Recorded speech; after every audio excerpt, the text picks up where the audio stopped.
Brian, like, why you have to hit me up? I'm about to hit him. Why do I have to hit you up? Mm-hmm. Let them know. It's time for the show. It's time for the podcast. Welcome, everyone. This is gonna be already? this is the starting Why point. you started already? Because I kind of wanted to be raw, bro. So it's just like, Bro, ready, bro. all right, yeah, you ready? Take a deep breath. I'm still doing my introductions. What up, peeps? What up? This is the new podcast here. Well, not the new podcast. More like we should make a podcast about this. By your host right now, Dee Captain, running the ship, and the guy with me, my guest, the hacking, aka owner and CEO of Jtx, the company in full effect, LLC, the man. Well, no, it's Jtx. You're Jtx Sycho. It's Jtx Technology. True. You have See, like the complete total. this is why I have you here, because I'm not that guy. You're not that guy. So what up, man? Talk to me. How's life? How are the kids? It sucks. Yeah. You gotta make the most of it. You know? Yeah, man, you gotta make money. Sally's getting big, right? Yeah, she's growing, man. She's growing on me. Anyways, so yeah, this podcast is gonna be pretty much about chopping it up, talking about some relevant stuff, some politics, some pop culture, pretty much anything that goes on our mind and any craziness that are happening in the news. From here on out, you know, it's almost a year, 2018. Things are wrapping up finally. A lot of people are getting into that 2019 mentality where they're trying to get their stuff together. Having some topics, or not topics, some goals. New Year's resolution. I'm gonna lose weight, just like I said, the past 22 years of my life. Facts. Just simple things like that. But getting fat is one thing that no one puts on the agenda, but it tends to be the most popular thing that happens. But anyway, for 2018, let me ask you, JTX, Mr. Sycho. Can I call you Sycho? Call me Psycho. How about I call you Psy? Psy's dope. I'm gonna call you Psy. Yo, Psy. 2018. Tell me, what was your biggest challenge in 2018, and how did you overcome it? Biggest challenge. Personal, and you can do career. You can do pretty much anything. Shoot the shit. That's kind of hard. It's really like, I think the biggest challenge was probably me just finally deciding to quit my job. It's a big boy move. Tell me what happened. That was. Oh yeah, tell me what. We was- getting greasy here. We're like a minute into this. We getting greasy already. Nah, go ahead. Spin the story. What happened? Nah, it was just, I was working like an average, I want to say an average of 68 hours a week. So, with mad overtime, obviously mad overtime. And it was just stressful because I was working 60 hours a week. I was making like 1,000 something a week. Yeah. Which is like, it's good money, but with the hours you're working, it's technically not good money. You're pretty much beating yourself to death with all that overtime. The biggest issue was I was doing a job of a manager that gets paid salary plus commission. So with the commission, you average about 80,000 up. So on average, I was with the overtime. I was on an average of like 61. Yeah. That's it. So which was bullshit, but it was because I was training, quote unquote. So it was just bullshit excuse. I was training, and then eventually like school caught up with me. I was stressed with school and everything like that. So like the summer hit, I wasn't, I was just chilling. I was out of school. I thought it was gonna be better. Yeah. But the pressure just kept going on, and I was like, oh, you have this title now. You got to do this. So they sold you on a dream, basically, on like, hey, we're gonna pay you a bunch of more money, and you're gonna be this, that, and the other. Do you accept? Yeah, but then kind of unloaded the shit show and kind of told you, hey, well, this all comes with it, essentially. Dude, it's like your parents telling you you're going to Disneyland. Next thing you know, you're in New York City taking pictures with fucking mascots outside for tips. It's getting wild. You're CEO. Mickey? You're the CEO of this company. What's the company? Yeah, you need to go out and be a hobo with some money. But yeah, basically they essentially shafted you. Sold you on a dream. Didn't tell you the full details. You accepted, and next thing you know, you didn't know. Pretty much your world got flipped upside down. So keep going. So then. Another thing is, I was trying to take my vacation. I was trying to go out the country. And they were giving me shit on that. They want to basically give me my 2 weeks vacation. Yeah. They're giving me shit. So I'm like, yo, you either going to give me my vacation or you give me 1 day off a week and pay me that as a vacation day. Reasonable. Or you're just at least going to give me 1 week. But I need something. Yeah. So, like meet me halfway type stuff. So he tells me, oh, no, we're going to fire this guy and we're going to give you this position and you're going to be the salary commission. So I'm like, cool. So you got till Monday. If that nigga ain't fired by Monday, I'm taking that week off. Facts. That's what it is. So they're like, alright, bet. So Monday come, I show up to work, the nigga's still there. The end of Monday come, the nigga's still there. So I'm just like, alright, fuck it. I'm taking the rest of the week off. They playing with you pretty much at this point. They are playing with you. That's wild. So I took the whole week off, and my boss started blowing up my phone the next day, and I don't pick up. I'm like, yo, fuck you. Like, I told you what it is. You thought I was joking. What was going through your head when he was hitting you up, basically? What was he saying exactly? Well, my coworkers were saying he was talking mad shit about me, that I promised him that I was going to be there every day because he's going to fire this guy. But I'm like, yo, you didn't fire him, so... It's not, I'm going to fire him tomorrow. No. So that's like strike two right there, pretty much. So I'm like, whatever. So I took my vacation. And then they were talking shit that he wasn't going to pay me my vacation. So at that point, I was like, oh, this motherfucker don't pay me my money. I'm fucking out. Like, fuck you. And you should. Hold him accountable, pretty much. So, basically, I go up to work. He doesn't say anything. He just kind of like brushes it off. It is what it is. And then I get my paycheck.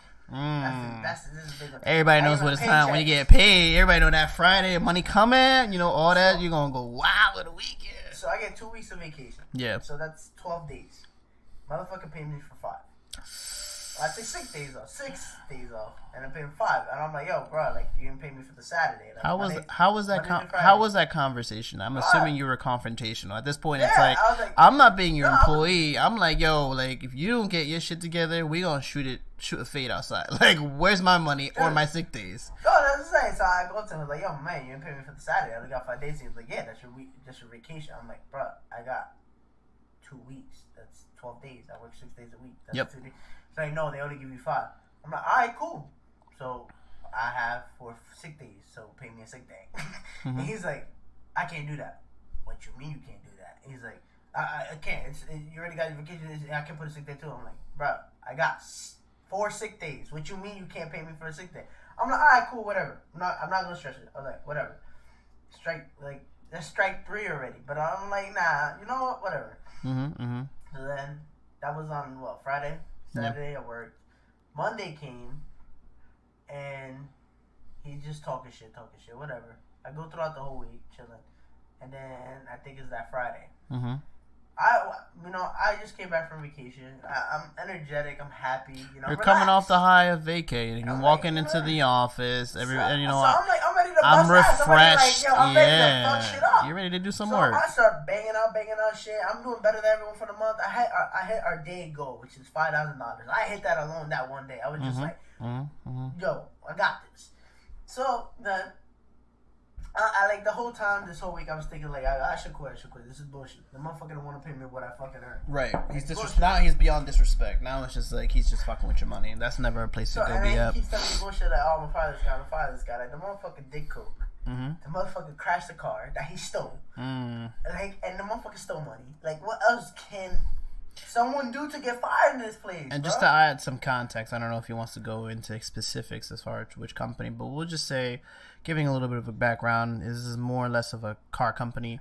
We'll say it's a random manufacturer, like let's say Honda, and basically the job is in between valet, those that take in the cars, park the cars, and then they do repairs. They also do, basically it's a car shop, and working in a car shop, it's a pretty big freaking deal that you don't crash the cars that you have. Mind you, it's a pretty big freaking deal if you don't crash the cars while the operations of business are closed.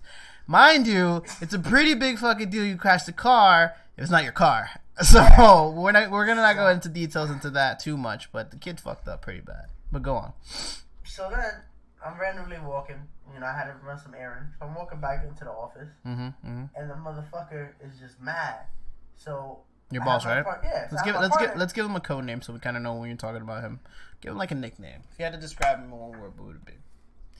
I can describe him a lot, but I don't call him that shit. I got no shame. So I can't use any nicknames. Just the boss. The boss. There it is. The boss.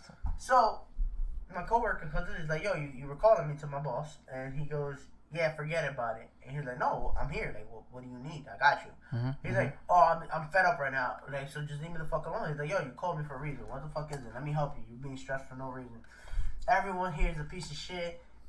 Sycho is a piece of shit. He doesn't fucking do anything. And I looked at the motherfucker like, nigga, what? Like, so you just pulled out your resume like, who like, did this, like, who did that, who did this? Talking to like that? I'm like, yo, this nigga just, and in front of customers too. It's like, yo, out of all things, I was like, and then I looked at him. I was like, yo, you fucking suck at your job. You don't know what the fuck you're doing. I fucking quit. Stormed the fuck out. Got in my car. Went to our sales department. I was like, yo, deuces, I'm not working there anymore. Yeah. They tried to bribe me to stay. I'm like, nah, fuck this place. I just want my check, and I better get my check, and I better get my check one next week with no problems, because if not, I'm throwing all y'all motherfuckers under the bus. Shooting the shit right there. And I remember me and Sycho live in the same location. He came to me about it, you know, day in and day out, about his stresses about work, and you know how much his boss used to frustrate him, and it wasn't necessarily the job, because everybody stresses about the job. It's a pretty decently sized company, but it's who you work with, that, or how you work is what really messes with you and what you take home. And his boss used to always mess with him all the time, and you could tell it was just unappreciative of the hard work he put in. But you know, once you get to that limit, man, once you get to that point where it's like, you know what, fuck it, I'd rather not have a job at all. It's just like, peace, deuces. So I told him, listen, if it's not worth the stress that you're having every single day, if you can't go to work in a positive mentality, just bounce, man. Your mental health is not worth that stress. But yeah, go on. So this point is basically, that was like the Friday. So Saturday, I'm like, cool, you know, let me relax, let me take a breather. He didn't try to reach out to me, nothing. So I was like, all right, cool, whatever, you know. Sunday came and I'm like, oh shit, I got bills to pay still. I was like, yo, well, I gotta hustle. Yeah, you need a game plan. So at the time, I'm already registered for Lyft, so I started doing that, and I started doing a massive advertising in my computer business. So I kind of basically did very well for that 1 week. I hit numbers that I would have never thought I would hit by massively advertising. Like, sharpening the entrepreneurship. I basically made the same amount of money that 1 week as I did at my job. We were working less hours and we're working on my time. Yeah. So it actually worked out pretty well. And I was like, oh shit, this self-employed shit might work well. But I'm like, I'm having a good week, so it's, you know, shit can happen still. Yeah. So like, I still need to look for something stable, but I didn't kind of put too much money to it, because I'm like, yo, I'm good for a month worth of bills. So then, that same week, like the end of the week, that Friday came, I went to go visit my friend. He's at work. He works on another automotive industry business. This is one of your closer friends, right? Yes. So I literally go, I say what's up, blah blah blah, and I meet his boss. And his boss like, hey, you're that guy that works for that dealership, right? I'm like, yeah. He's like, you still work there? I was like, nah, I left like about a week ago. He's like, you looking for a job? I'm like, I mean, not really, but yeah, sure. He's like, all right, you start tomorrow. That's it. So, and that's what's important, you know, having that network. I'm sure that your boy, which we can't really list his name, I will call him M for now. M looked out for you, man. He was definitely one of those people that knows that if something was needed in that job, that he had that one phone call to his boy that, yo, this guy would take care of business. I know that his boss probably had that convo with him. It was just like, bang, bang, bang, cool, he's hired, don't even worry about it. And then that's why it's important to have a good network and have some good friends that can look out for you, not the shitty ones that, you know, say a whole bunch of shit and then end up doing nothing for it. But basically, you bounce back, essentially, right? Tell me how that bounce back was. So basically, I took a very simple job, which is parking cars, just checking them in. Very simple. So obviously, I was not making nowhere near as basically what I was making at my other job. I was making like 1/16 of that. Like it was like I probably could have made more money in Burger King. Yeah. Type shit. Which he did work for a time, yes, but that's the story for another day. Great burgers. Great stories behind that. But go ahead. But basically, I was stress free. I still made enough to kind of cover my bills, but basically no spending money whatsoever, or even saving money. But my mental level was extremely on a high level that I basically felt like, you know, nothing's gonna take me on because I'm happy. Like I never felt this before. It's crazy. A little bit of a euphoric feeling when you don't have to worry about like 1,000 things at work because you're there all the time. It's just peaceful. So. And I continued with the flow. I went to school and stuff, started school again, and I'm working, whatever. And like I said, I basically had no spending money, but I'll do Lyft on then, you know, to have some extra money in my pocket to go out with my friends and stuff like that. And I eventually decided, I'm like, hey, yo, I have a lot of skills. I can basically get promoted here quick. Yeah. So I decided for the next like 2 weeks at a certain period that I was just gonna bust my ass at work and show that I know what the fuck I'm talking about. Mm-hmm. Because I didn't really get an interview or anything like that. It was just my boy put in a good word. Yep. They hired me. Yep. So they really didn't know my skills. They didn't know what was my previous experience. You had room to grow and room to prove them, right? So I basically started busting my ass. And then what really motivated me is I had this one coworker that was really pissing me off because they thought they were hot shit. Yeah. And I'm like, bro, you don't know what the fuck you're doing. Like, I know what the fuck I'm doing. Don't you just love that when you're when you're walking into a new environment, and whether it be school or work in general, how you always find the hot shot, right? And you quietly, it depends. Some people, they see the hot shot as a threat. They bump heads. They start going at it. They fight. It's basically dog versus dog. But the real killers are the ones that they see the top dog and they say, all right, cool. I don't have to say anything to you. You're gonna watch my worth. I remember having to go through that before a lot of times where, you know, in the beginning it was just like, oh yeah, you're better than me, yada, yada, yada, I can outsell you. But then when you get really good, you just walk in and be like, hey, what's going on? Oh, you want to talk to me? All right, cool. All right. We'll talk eventually. So, and then when things happen, the funny thing is you see how they get uncomfortable. They start pointing out all the things that you are supposedly doing wrong. You know, he's not selling properly. Yeah. He's not doing this. You know, why he get all the good customers? And then you're just quiet. Like, you know what? At the end of the day, my numbers don't lie, and I'm getting paid more than you, and I can do your job. So that's the best victory. And I feel like that's something that you were going through, but I'll let you continue the story. Yeah, so basically it was exactly what you said. So what really motivated me to even bust my ass even harder within those 2 weeks was basically I was trying to prove this person wrong. I didn't directly did it, but I just basically showed everyone that I knew what the fuck I was talking about and I knew how to handle customer situations and stuff like that. Master of your craft, yep. So which the managers noticed because they realized they weren't dealing with so much heat as before. Mm-hmm. They were just kind of like everything's getting settled and they wondered why, and then they finally figured out it was me. Yep. So I ended up taking that person's position. But they didn't really want to give rid of the person because they were like, yeah, this person's been loyal, they've been with us for a while. So they gave that person a promotion to basically sell work. Yeah. The person really is not trained well to do that because they're too emotional. They take everything personal. So like customers flipping out and everything like that, they would end up crying and just dealing with a lot of bullshit. Yeah. And that's the worst. Like, when you're dealing with irate customers, is the worst thing to be is to show that you care too much because then they're gonna use that. Latch onto it, and then essentially it's gonna be like a fight that you're not gonna win. There's no way you can win that fight. So like one person would yell, or not even yell, get frustrated for like 1 second about one thing that you can't really control. Like let's say something's out of warranty, you tell the customer, hey, sorry, it's out of warranty, and they flip out on you. They would take it to heart, and then so they would try to throw me under the bus because they try to blame it on me. Like it was my fault that they got put in that situation. Like, you decided to take it because you were too stubborn to just say, hey, I'm not gonna do the job. Mm-hmm. So we're at that point right now where basically I took their job. They're doing a different job, making more money, but they honestly can't do the job. But my bosses don't want to fire the person because of the loyalty and because they did help out. Yeah, they earned their keep for when they were there. So right now they're in a position of they want to promote me in that position, but my partner doesn't want to get rid of me either because she wants to quit because she doesn't want to work with the old chick again. Yeah.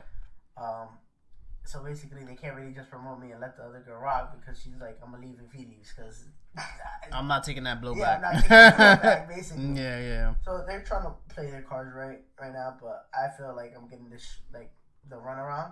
It's not as bad as my other job. It's just I'm getting a runaround, so I don't put too much mind to it. You know, my bills are paid. I have money saved, etc. So I'm just chilling right now. I'm coasting. I'm almost done with school, so I'm just waiting for that to happen, and we'll see where it goes from there.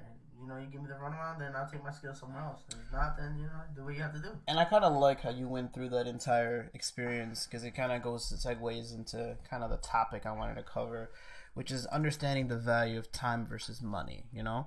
A lot of people don't understand that in the beginning when they're working really hard, especially a lot of us who are working in those industries where, like, a degree isn't necessarily there. You don't get all that education as far as understanding what your worth is.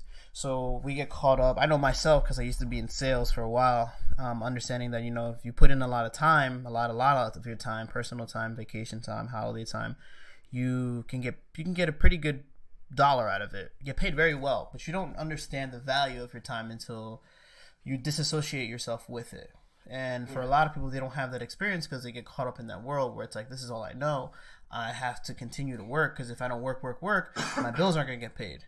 Well, guess what's going to happen when your bills get paid? They're going to come again. and again and again. This is a repeat. And you're going to pretty much continue to work until you are 10, 20, 30 years down the line.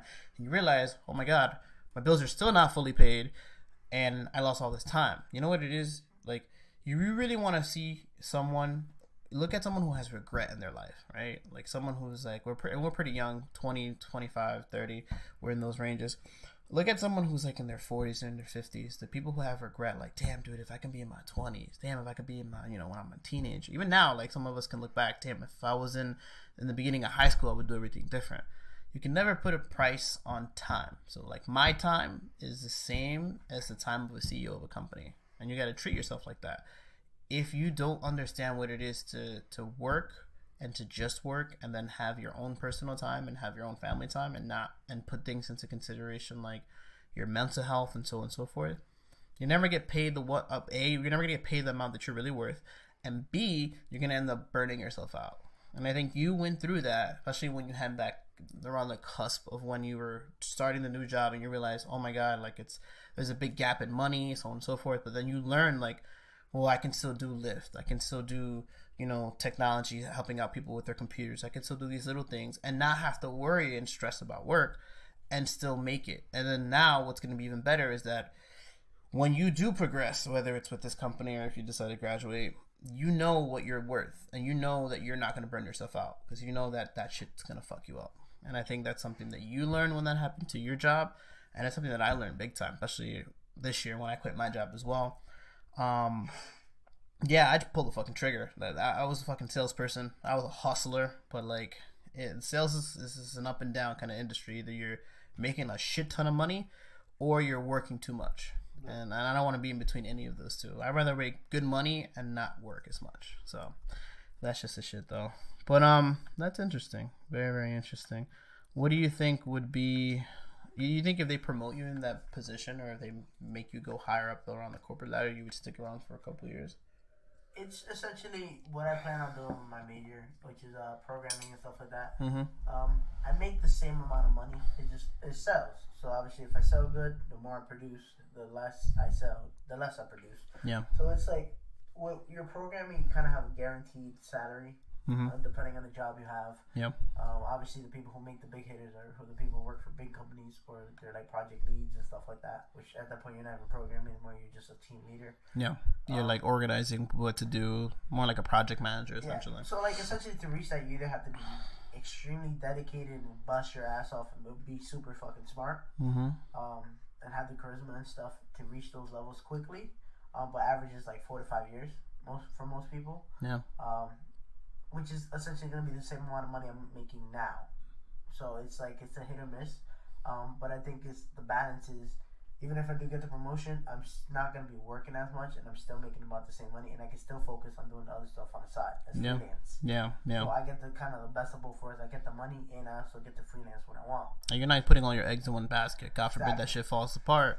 Now you know what to do. Like, you learn from your experience. Like, if this shit falls through, I still know I can make money doing this, that, and the other, and I got myself a window. God forbid, But yeah, no, it's important. I feel bad. I have a lot of friends that work in a lot of these dead end jobs, and they don't realize that it's a dead end job, but they put in all this time and effort. Like, this company, if God forbid, even if you work 25 years and you think you're scot free, that company goes belly up.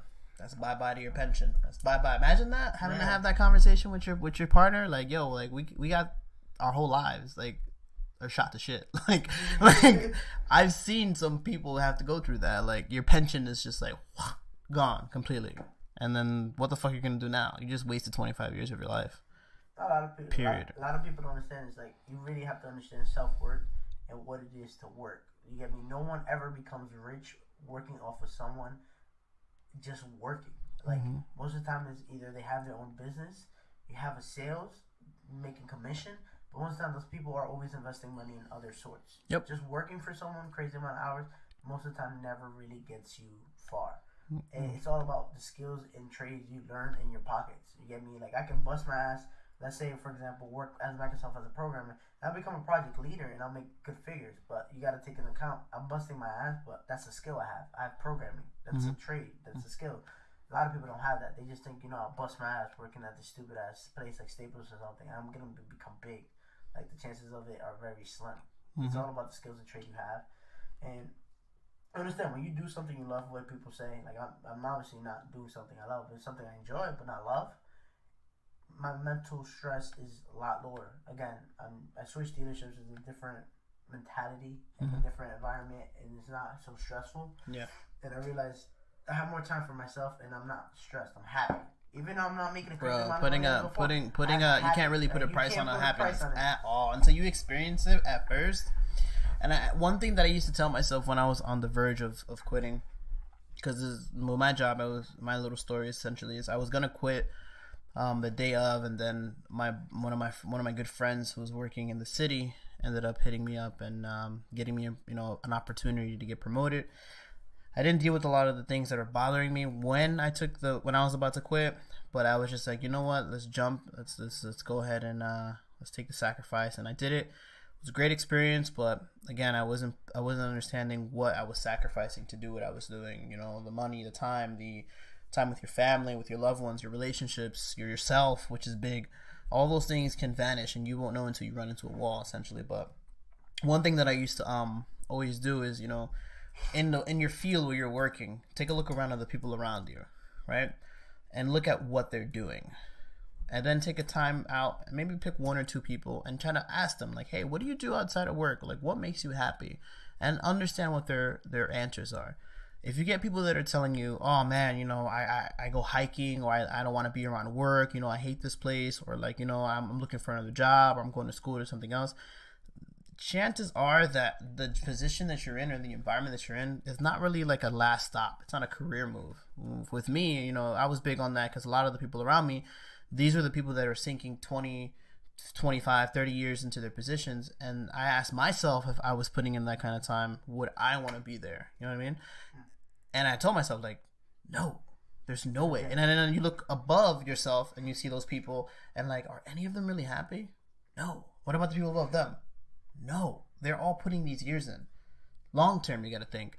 So then that's when I was just like, you know what? This is I'm young. I got to take the initiative. I got to take the risk if I have to, and make that jump, make that leap, and do something different. Worry about myself, take care of yourself, and then kind of find out, what your passion is. And you know who said it really good? Our boy Gary V. Shout out, plug for Gary V. You guys gotta watch him. Gary Vaynerchuk. If you ever see this, you got some avid fans here. We're definitely huge supporters of the brand. We understand the hustle. Yeah, Gary V out there. Shameless plug. But no, he was talking to this kid, and he was just like, the kid asked him, how do you find out what you love, and do it when you're forced to work in a job where you're not happy? And Gary Vee said, like, if it's about survival, you can keep working at that job, but spend a little time outside of work to do what you love and what you're passionate, and then find and turn that passion into something that's tangible for you to make money, and then continue to fine tune it until you get it to a point to where you can live off of it. And that's such an important thing, because I feel like a lot of people focus on their job as having that main stream of income and not worrying about what makes them happy, A and B, plan B. And shit just happens, man. Like, I remember in what was it? We can even use your dad as an example. When those layoffs were going off and stuff, and a lot of big companies around that time were laying people off like crazy. You know what it is to get a fat layoff? Like, when you got a mortgage and you got kids, like, and you're like 30, 40 years old, you gotta go back into the job market. Like, you gotta prepare yourself for this shit, man, because at any time that shit can hit you, man. At any time, you gotta be the person to choose your job. You can't be letting people choose the job for you. You know what I mean? And what a lot of people don't understand is that money really doesn't come quick. If it does, it's probably short term or just crazy. Nah, that's a good one. When it terms to life or just what you're doing, you get me. It's a long term game. You get me? And it's all about.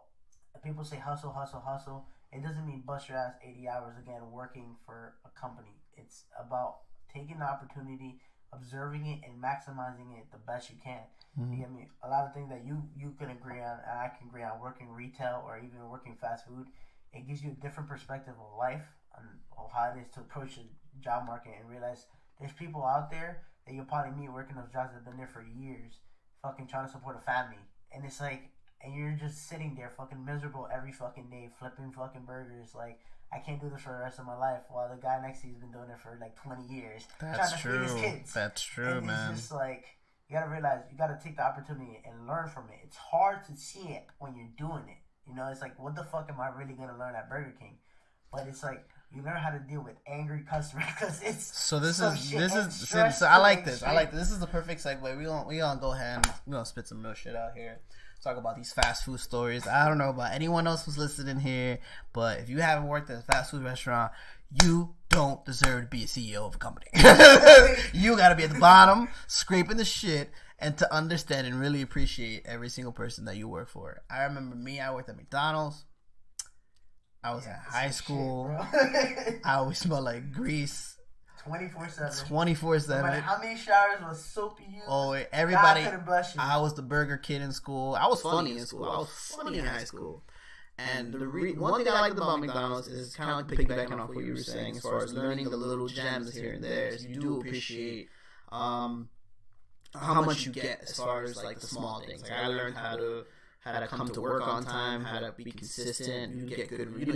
I think you probably meet your best friends. Some of your best friends in those burger joints because those people are equally like, I'm also going to college and I hate this place. You have a lot of fun laughs. It's very carefree. You do learn how to deal with customers. You do learn how to take care of like your station. You learn a lot of these little things, but and you get really cool in school because when your boys come through the drive-thru, they know that you're gonna hook them up with some fries. Yeah, I think McDonald's was probably one of the jobs that I learned the most out of, hands down. And a huge big thing is never be afraid to ask for a raise. Unless you're doing really shitty at your job. Yeah. Like, if your boss constantly is recommending you for something valid, you know, it's very hard to say what is valid. Like, for example, if you're coming late to work every day or you're not hitting certain quotas that are realistic that everyone else is hitting, then you shouldn't really be put in a position to ask for a raise. But don't be afraid to ask for a raise, and don't be afraid going above and beyond what you're asking for. So if you're making minimum wage, which is in Jersey like $8.25, don't say, I'm only gonna ask for a $9 raise. No, you ask for 10 and 11, and they will help you slowly define how much you're worth. So, for example, when I was working at the dealership, I was making $10 an hour, and I was doing a lot of shit at the time. That was my first year working there, and I was like, I need a motherfucking raise. Like, this is fucking crazy. I'm not making enough. So I was gonna settle for 12. But I remember that. I was gonna settle for 12. That was a power move. So proud of you. I'll be happy with $12 an hour. If you pay me $12, I will do above and beyond for whatever the fuck you make me do. I'm gonna be happy. And I don't remember who asked her to put it in her opinion, but I was making $12 an hour, and I clearly went up to my boss and we started arguing. Like, I need a raise. He was like, what the fuck you want a raise for? You do what? What, you want to make like $15 an hour? And I'm like, hell yeah, I want to make $15 an hour. And guess what fucking happened? I got paid $15 an hour, and my mindset was, I'm only worth 12. Sometimes it's hard to break that barrier. Yeah. And that it doesn't hurt to ask for more. The least they're going to say is either if you have a cocky asshole boss, they're going to laugh at you and say, hey, I can't give you that much, or get out of my office, which you shouldn't be working for people like that if you are. Or they'll say, we can't pay you that much, but we can pay you this, which it may be higher than what you're asking for. If it's not, then you make the choice or not. But sometimes you don't know really what's your worth until you ask for it. And like I said, it's always best to ask for above what you think you're worth, because if you get it, that means that's your new level. That's where you should set your mindset. I'm worth $15 an hour and not $12 an hour like I thought when I was asking for that raise. Like I said, he did it to himself. I didn't. I was gonna say I just wanted a $2 raise. He yelled at me at $5, which means he was okay with paying me $15, which means I could have asked for more. It's like good old fashioned haggling, man. You go high, he goes low, and you meet somewhere in the middle. But like he went and matched you, which means that he could have even gone higher. He really wanted to stretch the budget. But I mean, you went so above and beyond when you were shooting for it. I'm assuming you were like, yo, yeah, it's a 6% raise right there. Like, I think I'm good with that. We'll talk later. But no, I like that. I like that mentality. Going above and beyond. Can't be afraid. Even if these bosses are telling you like, I can't give you a raise. It's not my, I can't give it out. It goes through this department. Yada, yada. All right, cool. So give me the department name. I'll gladly give them a call, and I'll send them my resume, and then we'll have a conversation. If you don't got the answers for me, then give me the person that does. No disrespect. But know your worth, man. Know your worth. Know what your time is worth. Know what money is worth to you, because you can't let someone just blindly dictate that for you. For sure. Another thing is basically everyone thinks it's taboo to talk about money, but it's when you talk about money, you see this a lot of successful people that have money. They don't mind giving their friends ideas about money or how much they make, because you have to set a standard. So, for example, you could be working for a company for 20 years, and a rookie that just came out of college, or let's say just a rookie in general, and get paid the same as you. I had that happen to me, but not as like excessive as that. But when I was working at Best Buy, at the time, it was a while ago, like almost 6 years ago, and I was making like, at first it was like $8.25, and then I got a raise to like $8.75, and then I got to $9, and then I got to $9.50, and then they hired a whole new staff of people. Shout out to Best Buy. Hired a whole bunch of new people, temporary people, of course, during the season. And the guys are starting at like $9.25, and I'm like, wait a second, that's not fair. Like, did I just get a raise for nothing after busting my ass all this time, or you guys are starting them like 25 cents less to me? And then there was a kid that started with the same position as me, and he was at 10. And I was like, wait a second, how I've been here for like 2 years, and then I'm getting the shit end of the stick, but everyone else above me is getting paid more. So if you're not going to maximize what you want, I mean, you're not going to get it, period. So it's a good thing to always talk to see what you're really getting paid. Like I said, a lot of people find it taboo. There's no reason why it's taboo, because you don't live their lives. True. You get me? So it doesn't matter if you make $50,000 and I make $49. What difference does that make? You're helping the employee save money, which doesn't benefit you at the end. Yep. So they're saving money, but not once have their quality go and say, hey, we saved a lot of money this year, let's give it back to our employees. It never happens that way. You gotta ask for your raise. You gotta demand the money you're worth. So it's always nice if you have a buddy or anything that works with you to figure out how much you guys get paid. And get an even playing scale. And don't throw your money in the bus like, yeah, I found out this guy makes that money. And I feel like that you gotta clarify that, yeah, because you don't want someone just being like shafting people like, what? You better give them a decrease of pay if you want to match me. So that's what happened in my first job. My first ever job. I worked at Staples. I got paid more than everyone that was there, besides the manager. Like, I started minimum wage $7.25. I was getting paid like $9, I believe, and everyone else was making like $8.50. So I accidentally left my check one day on top of the table, and they were looking at it, and then the next thing you know, there's a whole line of all the like a mom. Flipping the fuck while I was getting paid, basically getting paid more than them. Like I said, it's something everyone should know, so you guys can have an even playing field. It's like the concept of tipping in America. It's like these companies are making so much money that they decide that waiters should live off of tips.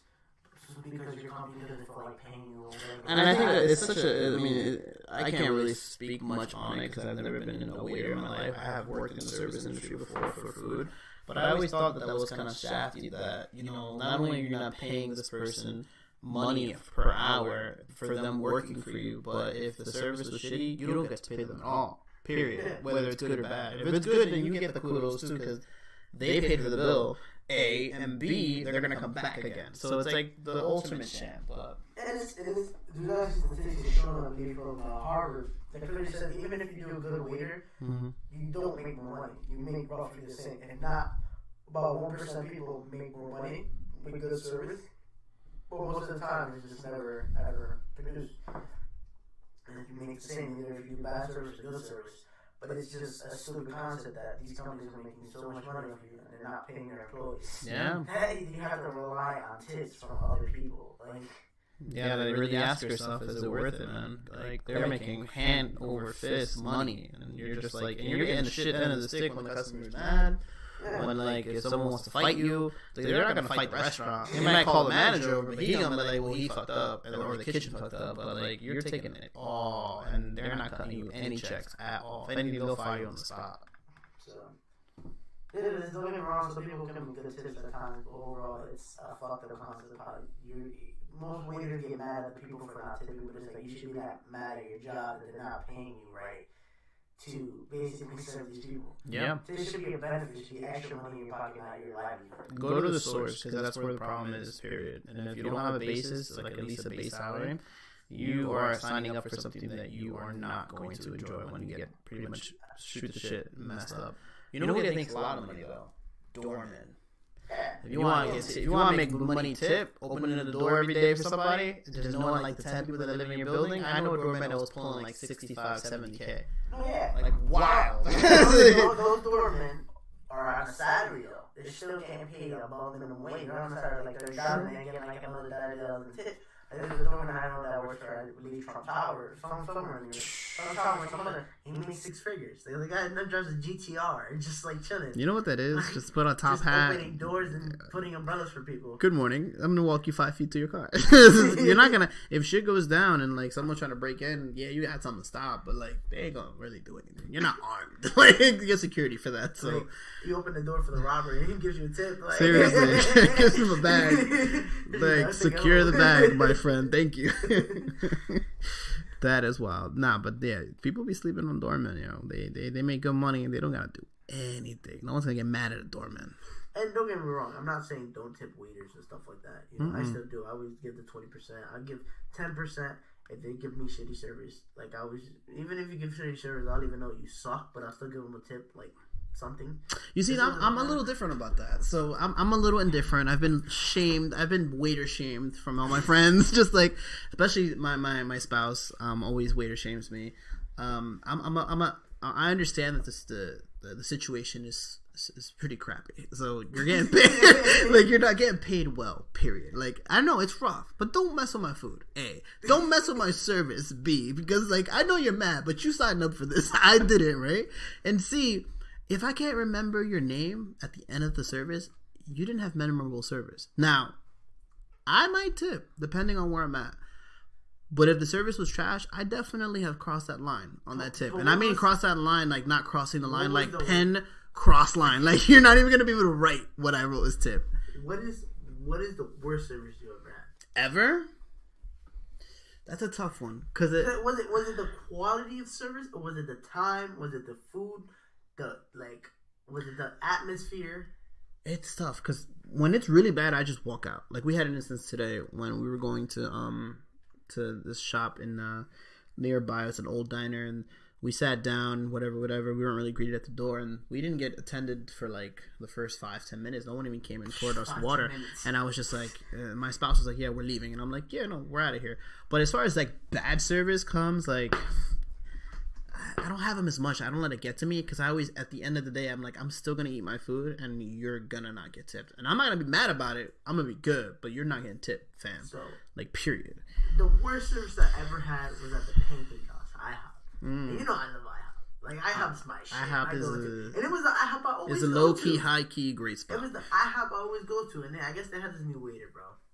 I tell you now, we sat down and I waited 30 minutes.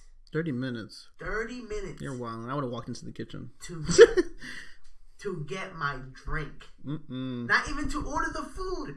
Just to get the water that they supply you when you walk in. It's faucet water, fam. I can understand if it was packed or anything like. No, she just completely like blanked out on us. And luckily we were having a conversation, but I got to a point where I'm dehydrated. I'm like, yo, what the fuck? I'm thirsty. And I look at the time, I'm like, yo. It's 9:38. We got here at 8:52. Nah, you're bugging. Fuck you mean? So then I waited for the water, which is another like 10 minutes passed by. So it was like 40 minutes now.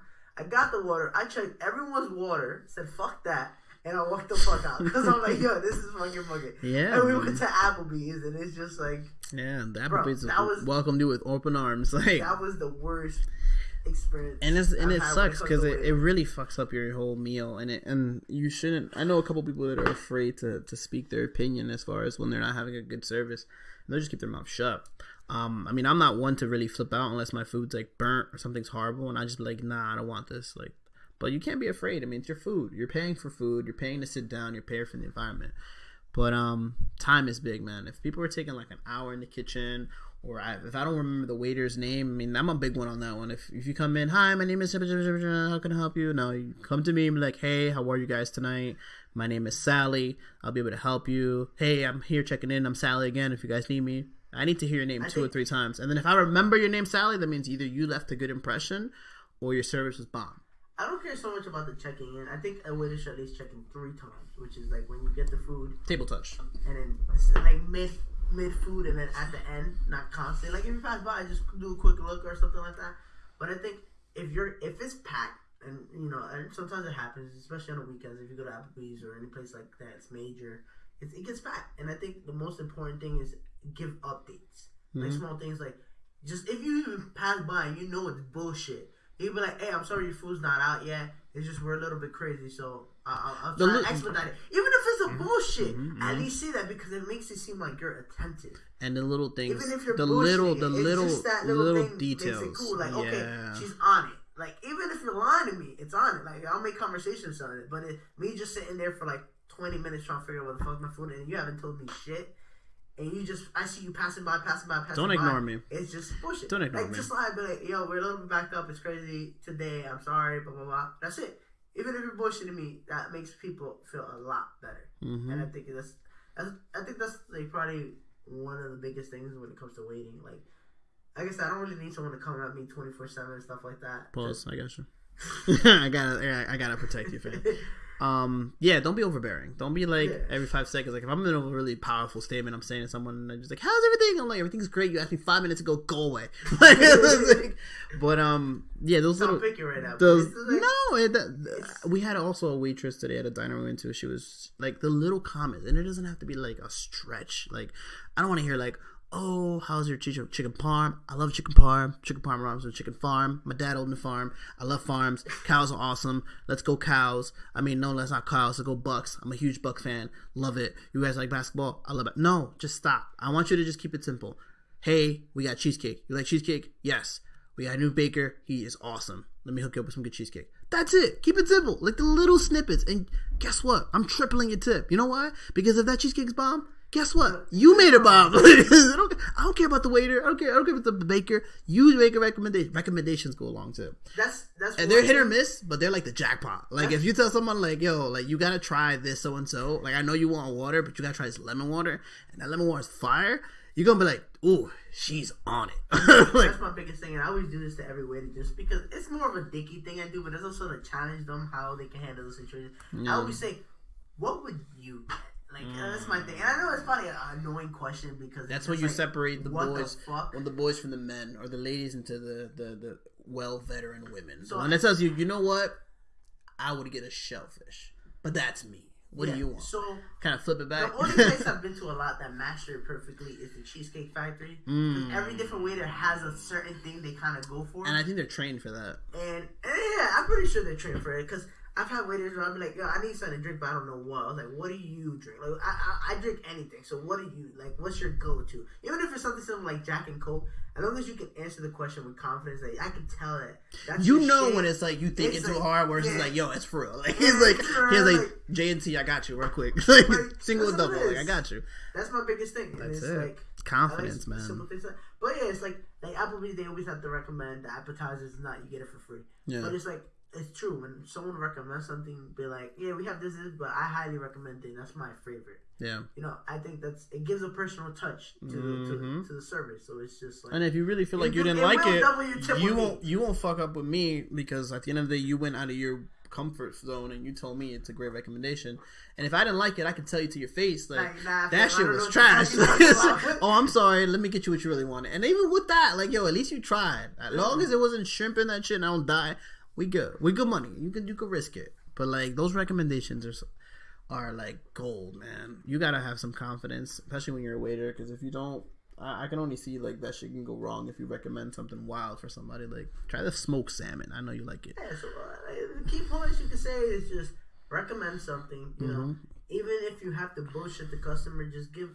If it's packed, just give a little update. Like, "Hey, we're a little bit backed up today, so I'm sorry your food hasn't come out yet. I'll try to expedite it." With my hand. Even if it's a bullshit, like I said, as long as it shows that you're a little bit attentive, that you're realizing we're fucking staring at you, like, where the fuck is my food?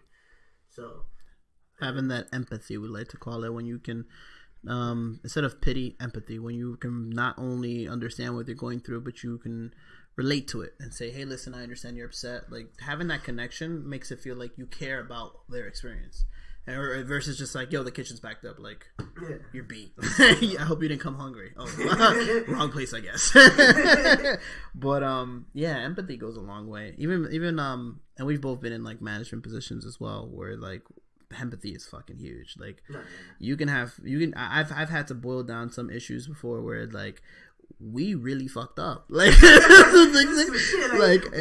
fuck? How the fuck did this happen? And it's funny because you get when you're a manager, depending on how many people you have under you, you get those employees that they're really funny. They come to you and like this, that, and the other, and I'm like, oh, like, damn, you really fucked it up. And it was like, it wasn't me, it was him. And I'm just like, so now it's like, oh god. And then you got to go out there with the we fucked up face, and you just got to look at them like, hi, my name is X and X. How are you today? But if you just go and just be like, oh, you know, and with me, I was in the cell phone industry for a while, so for me it'd be like we didn't return a phone on time, or we didn't exchange a phone, and all their stuff was on their old phone that they returned, and then like it was a mess, and we ended up deleting all their precious. No, if we really want to get I forgot. I don't work for this company anymore, so I can kind of let the chopper fly. I'm gonna have to put on my soundbite. I know you didn't want me to do it, but I'm gonna have to lock it in.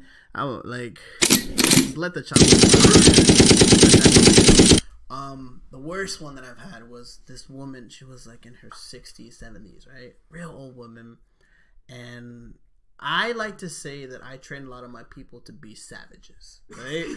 But I told them to like, there's a level of savagery you can go to. Like, if you don't unlock the hidden gates and shit, you don't want to go too Nine crazy. tails, like you wanna like. I understand. Like, you tell me that you get a customer that comes in and they walk out with like 5 lines. Like, that's wild. But if you justified it, like, he's got family coming, I'm not gonna get mad at you. If you upsell a customer that has a flip phone to like the newest iPhone, and you know, like, you messed up and you tripled their bill, I'm gonna have to be like, yo, you're wild. And not only that, but she had her fucking husband who died, who left all his voicemails, and he erased them. Like, she can't get those back. Like, those are gone. And I had to look at this old lady bawling out, crying. I'm just like, man, what the fuck? That's wild. I looked at him. I'm just like, I don't even know how to discipline you. Like, why? You knew the math. You've done this before. She was paying $40 a month. Her bill's $160. How are you gonna talk yourself out of that? She doesn't need internet. She doesn't even know what internet is. But you gotta understand, like, especially when you're a manager, like, you help them move on, man. This is a growing process. Yeah. And I had to really dig deep, and I had to really like, man, we've all lost a lot. I felt like I was a pastor. I was like, we've all lost a lot in our lives. Have a seat. You want some water? Give them a cup of water. Give them the free cup of water you got in your filter in the bag. Don't be like IHOP. Bring the water on time. Don't tell someone to get it. Make them wait there. Then you have another problem with your hand. No, you bring out the water. You sit them down. Like, hey, listen, like, I understand you went through that. I've also lost, I think I told like I lost a dog or something. I think, we lost Blue at that time. My dog ran away. I felt upset, but we can't be upset about what happened already. We can only move forward and get this adjusted. So if you allow me to do that, I can definitely make things better, or the best that I can. Kind of like really soften it up, and then they're gonna get mad, and then they're gonna like, all right, let's just fix this because things already fucked up. But like, yeah, you gotta have that empathy. It's gotta be like this. Like, and the biggest thing is customer service is that people are gonna bitch at you. You just can't take it personal. You can't take it personal. Even if they're saying you're a piece of shit, you can't take it personal, because at the end of the day, you're probably never going to see them again, because either you make them so mad that they're going to basically just never come back, or it's going to be, they'll come back and they're going to just look at you like, I hate this bitch, or damn, I yelled at this bitch and I don't know what the fuck to say. So you can't take it personal. It's hard not to, but it's just, you gotta understand they're frustrated for a reason. Yep. You're probably wrong and right at the same time, and they're probably wrong and right in some sense or form. And one thing is empathy is the biggest thing ever. Even if, like, pull shit out of your ass, like, oh my god, you got overcharged for your fucking car battery. Yeah, I'd be a mediator. Yeah, that happened to me when I bought a car on Craigslist. I bought this little ass Honda. That's bullshit. I never had a Honda in my fucking life. No. But it makes it seem like you're relatable, like you're human at the end of the day. You gotta be a mediator, man. Like, even though you're the expert, you made simple mistakes like them too. Like, you have to empathize with them in some shape or form. And it like I said, they'll get mad, but they'll eventually like cool it off. When you just going at someone who's mad, trying to speak logic to them, you're not gonna win. It never works. You have to emotions with emotions, logic with logic. That's how debates work. You get me? You can't match them. You gotta break them down. You have to be relatable as possible. I remember when the first time I learned empathy was and it's important, very, very important. I was working with one of my closest friends at we were closing up shop, and woman comes in, old woman, really upset that they charged her 52 cents more than she normally gets paid. And like to anyone, like I'm not gonna be the type of guy that tells you like, yo, 50 cents is nothing, yo. Oh, yeah, but like to her it might be. She had a McDonald's. You don't know how things come full circles. She works at McDonald's, so like I gotta like watch out for my peeps. But that was just like, and I was getting mad at her. I was like, yo, it's 52 cents. It's 52 cents. It's 52 cents. Why are you bugging out? So my boy comes from the back. And at the time, I wasn't a manager at the time. Neither was he. But, you know, when you're with your friend and you're closing shop, one of you has to be a manager, right? So I came in first. So obviously he's the guy who's going to have to back me up. Pause. But he comes in and he's just like, what's the problem? And I'm like, she's complaining about her bill being 52 cents more than it was last month. She tells me, obviously she's going to tell her story as crazy as it sounds. Oh, he's not very customer service friendly. He's this, that, and the other. He said my mother, yada yada. And then my friend was like, with the calmest tone, he was just like, so what do you want? And it's not. Sometimes it's not. It's so simple. She said, I want you to get rid of the 52 cents that's on my bill. And I looked at him, and he looked at me dead in my face, and we both knew there is no way either of us are going to get on the phone and make that happen. Because it's like 20 minutes to close, and we're like, that's not going to finish in like half an hour. We need to like figure this out. And I looked at him, I'm like, but we don't have no one to do it because we're not managers. So he looked at her, and I kid you not, he says, you want 52 cents? Pulled 52 cents out of his pocket, gave it to her. He says, here's 52 cents. Is there anything else I can help you with? The woman said, no, that's all. Thank you. And she walked out. So sometimes you got to understand, like, you got to know what they want. You got to know what they want. And if you can't please that, you got to get as close as you can to it. And having empathy is about not fighting with them, but helping them in the situation and also understanding why they're upset. And one thing, like you demonstrated perfectly, not everyone's going to be solved the same way. No. One thing you learn in customer service is that everyone has their own little nick. Like, one time there's this customer, we had his car for a week, and we didn't even touch it. And he came in guns blazing, blah, blah, blah. I'm like, sir. And literally, this is how I didn't want to, sir.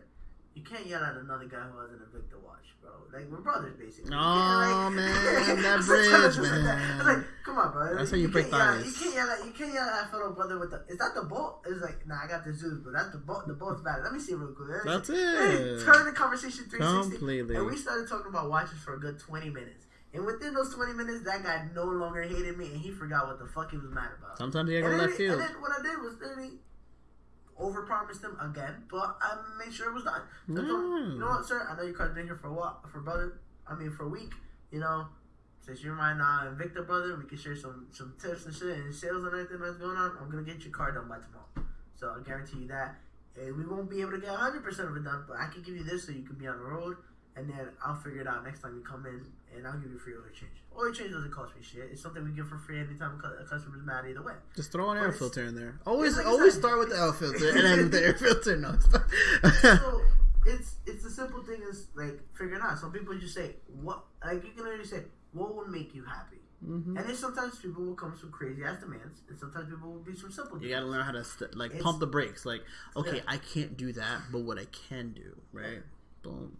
And you gotta make it seem like you're going above and beyond for most customers. Even if you're not, you gotta make it seem like, hey, yo, I talked to my manager and I paid him and I got you the free oil change. Even though you can give it for free for anyone who's mad, you like I said, empathy. You make it seem like you did a lot for them.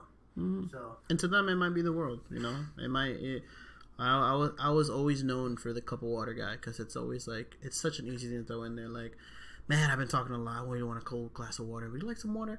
And they'll be like, yeah. And that you give them a water, they're accepting something from you. Now they're gonna accept when you have to tell them bad news. You have to accept this and the other. Just kind of having that yes mentality and can continuously playing off of that. You need a refill? You need a refill? Yeah.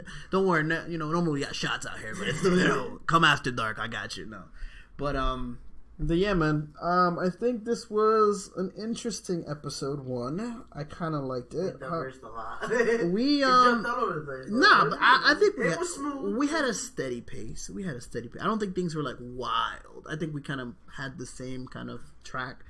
We're probably gonna get a lot more people into the next one. We got our 3rd man and 4th woman probably coming to show up for episode 2. We'll be in the tune for that. Haven't decided yet if I'm going to go ahead and either do this once a week, maybe once every couple of weeks, maybe once a day. We'll see. Depends on the content and demand. So this is Dee Captain signing out. Jtx Sycho, thank you for coming on the show. And I will catch you guys later.